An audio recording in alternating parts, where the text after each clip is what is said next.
Vă salut, eu sunt Marian Cernea, iar în clipul de astăzi o să vă arăt cum se montează și se reglează cât mai eficient plugul fix model Ruris TS103 la motocultor sau motosapă. În cazul meu de față, motosăpătoarea profesională Ruris 731K, iar la sfârșit vom vedea cât de eficient a fost reglajul prin arătura obținută. Haideți să vedem! Reglarea eficientă a plugului la o motosapă sau motocultor pentru a avea un rezultat bun este un lucru greu de atins mai tot timpul. În ultima perioadă, mulți dintre voi m-ați întrebat cum ați putea monta și regla plugul mai bine. O întrebare bună, la care nu aveam un răspuns concret pe moment. Așa că am început să mă documentez zile în șir de căutări online cât și de aplicări practice, care m-au dus la construirea și aplicarea următoarelor reglaje. Se montează adaptorul de accesorii și se fixează cu un bolț. Se strâng în mod egal cele două șuruburi laterale ale adaptorului pentru a evita mișcarea plugului stânga-dreapta. Apoi se cuplează plugul pe adaptor și se fixează prin două șuruburi, acestea fiind prinse în funcție de adâncimea dorită la plug. După cum se poate observa și în video, în cazul meu au fost cele două orificii din mijloc, plugul având un total de 4 orificii pentru reglarea adâncimii dorite. Se va bloca șurubul de reglare al adâncimii de lucru. După cum se poate vedea și în video, acesta are forma unui T. Pentru a ușura munca cu motoutilajul se reglează coarnele în funcție de nevoia fiecăruia. În prima fază vom începe cu brazda de delimitare, care poate fi pe mijlocul sau pe lateralele terenului. Atenție! La prima brazdă, cuțitul plugului trebuie să fie orientat drept față de axa reductorului.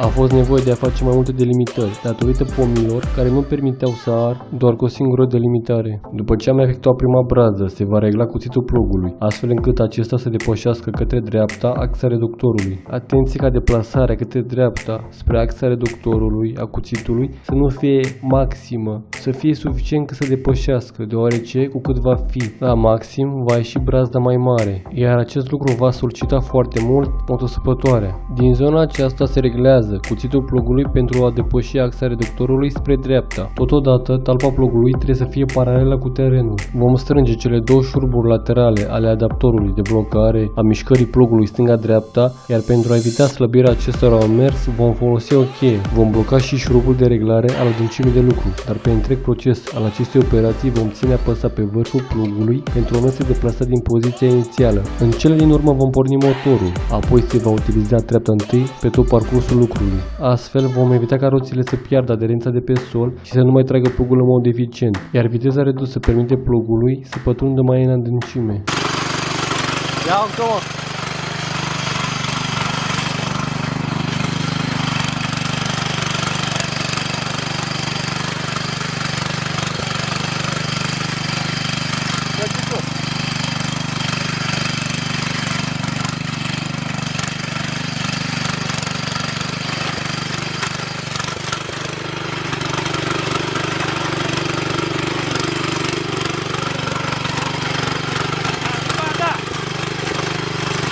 Ce ți-am zis? E cel mai bun reglaj.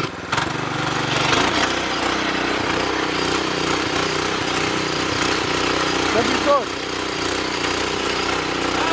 Adios!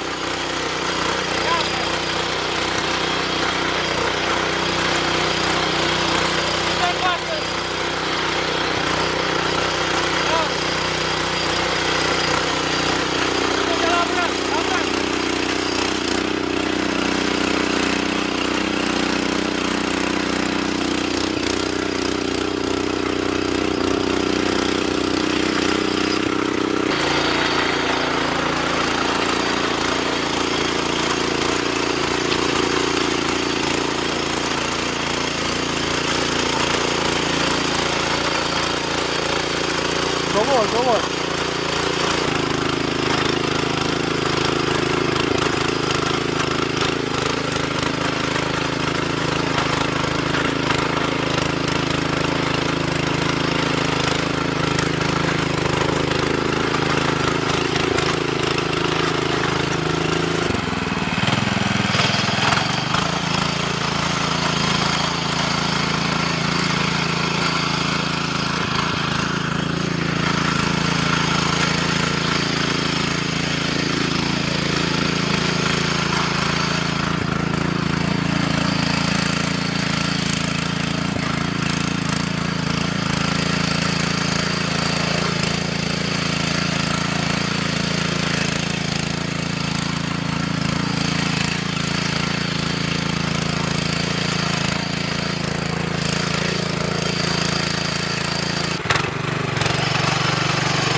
Asta e dezantiv, nu?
Așa, domnul director, mai treci și la sapă.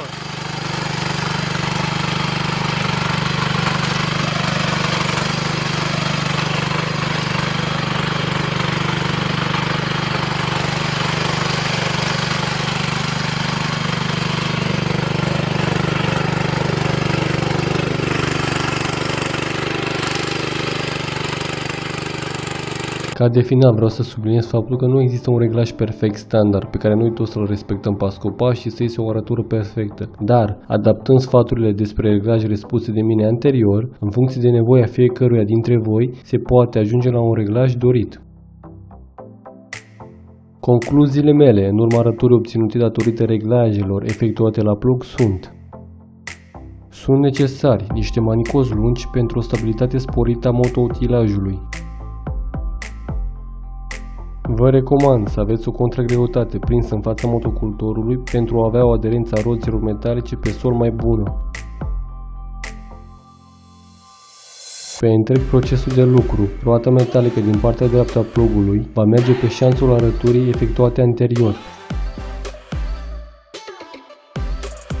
Atenție la nivelul de umiditate al solului, cu cât este mai umed, cu atât va fi mai greu de arat și invers. Trebuie găsit un nivel optim pentru a beneficia de un rezultat bun. Ascuțirea cuțitului la plug va spori cu siguranță eficiența acestuia în sol. Specific că terenul a fost în pantă, iar gradul de dificultate al arăturii a fost unul destul de ridicat. În caz că unii dintre voi vă întrebați de ce nu au amarat printre rândurile de pomi, motivul a fost unul destul de simplu. Au fost puse căpșuni. Adâncimea de lucru a variat între aproximativ 12 și 14 cm datorită unor zone unde pământul a fost mai bătătorit, iar plugul a intrat mai greu. Nu am mai apucat să curăț terenul de ierburi datorită ploii ce urma să vină și astfel a trebuit să arc cât mai repede.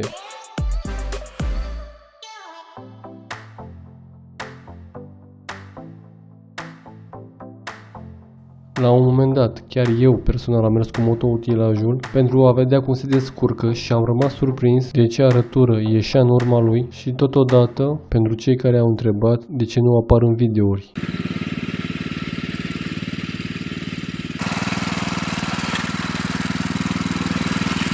Dacă ați ajuns până în acest moment și v-a plăcut ce ați văzut, nu uitați să dați un like, un share și un subscribe acestui clip și totodată aștept părerile voastre mai jos în secțiunea de comentarii să-mi spuneți dacă v-a fost de folos acest clip, ce informații v-a ajutat cel mai mult și ce ați dori să mai vedeți în alte videouri. Cu voi a fost Marian Cernea, iar până data viitoare vă urez numai bine și să aveți spor în ceea ce faceți. Bye bye!